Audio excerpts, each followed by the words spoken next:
So I am a physical collector of my old video games and media.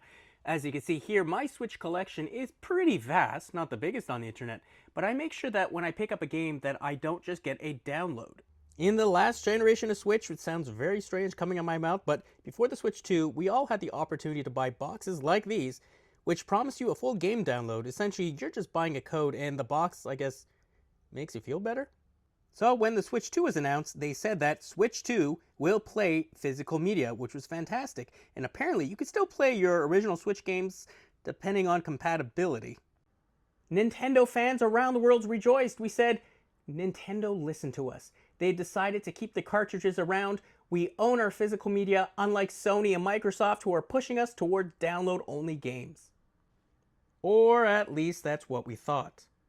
You see, while it seems they still will be making physical game cartridges for all their games, or most of their games, they're going to be adding in these things called Switch 2 game key cards. So according to Nintendo Life, what they're saying is some of these physical games are available as a game key card. So essentially all it does is you put in the game cartridge into your Switch, it downloads the game to your system, and then you can play it like a standard physical game as long as the cartridge is in your system.